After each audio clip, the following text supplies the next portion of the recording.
Olá! A gente está apresentando uma série de vídeos falando sobre bombas centrífugas e seus motores elétricos. Aí está uma bomba centrífuga e seu motor elétrico. Bombas centrífugas estão entre os equipamentos mais utilizados na indústria. De fato, talvez ele só perca o primeiro lugar para os motores elétricos. Eis aí uma folha contendo as curvas características de uma bomba. Normalmente essas cartas apresentam as curvas vazão versus altura para os diâmetros máximo e mínimo que cabem na bomba. No outro vídeo que fizemos, nós vimos como obter as curvas vazão versus altura para diâmetros intermediários. Também, em outro vídeo, nós vimos como obter as curvas de potência demandadas pela bomba. E ainda em outro vídeo, nós vimos como obter as curvas do rendimento da bomba. Hoje a gente vai focar em como obter a curva do NPSH requerido. Se você não observar esse parâmetro, a sua bomba vai perder eficiência e você vai ficar em pouco tempo sem rotor e sem carcaça, por causa da erosão decorrente. Se você não observar esse parâmetro, a sua bomba vai perder eficiência e você vai perder a bomba, porque a erosão decorrente vai acabar com o rotor e com a carcaça dela. Para entender o que acontece, vamos lembrar alguns conceitos de pressão de vapor. Considere esse recipiente contendo água no estado líquido. Quando nós aquecemos a água, em poucos minutos nós veremos a formação de bolhas de vapor d'água. O que é que está acontecendo? Vamos olhar de novo o recipiente contendo água líquida.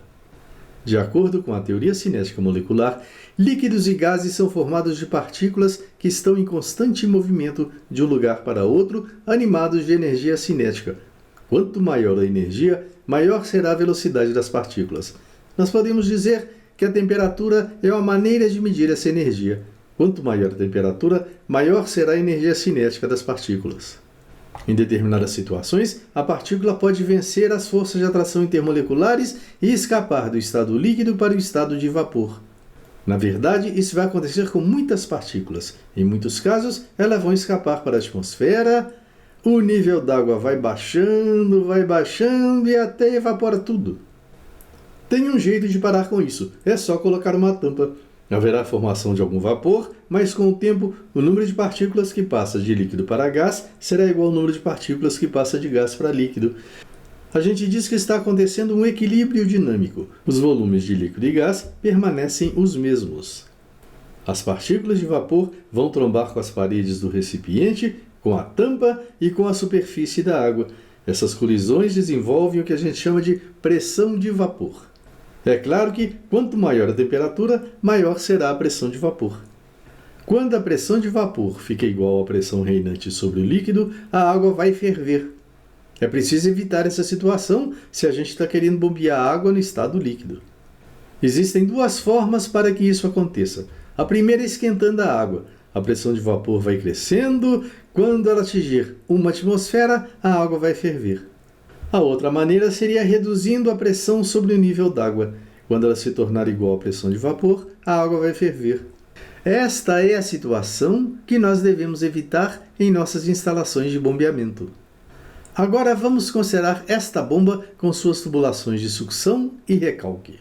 A linha vermelha é a linha piezométrica, que representa a variação de pressão ao longo do escoamento e as perdas de carga que ocorrerão. Acima dela está a linha de pressão absoluta. Para encontrá-la, a gente soma a pressão atmosférica às pressões representadas pela linha vermelha. A pressão atmosférica varia com a altitude. Existe uma perda de carga, que a gente está chamando de H asterisco, que a gente não consegue calcular. Ela ocorre dentro da bomba desde a sua entrada até o centro do rotor. Somente o fabricante pode dizer seu valor.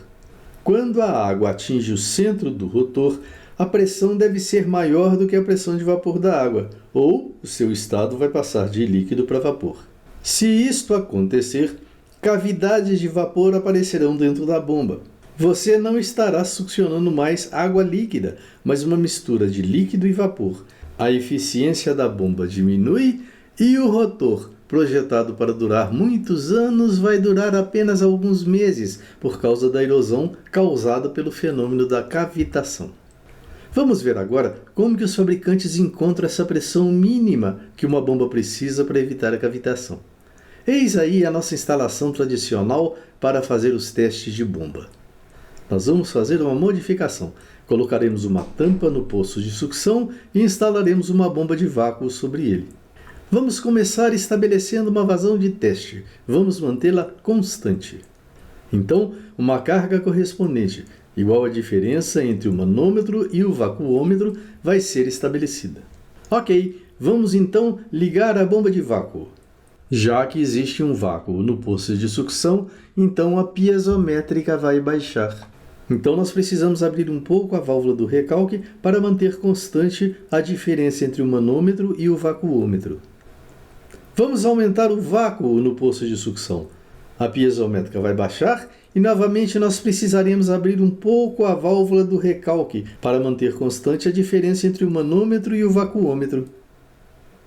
Vamos fazer a mesma coisa novamente até que a pressão de vapor da água seja atingida.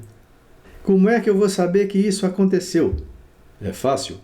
Quando a diferença entre o manômetro e o vacuômetro chegar num valor que é igual ou inferior a 3% do valor que estava sendo mantido, significa que a cavitação começou.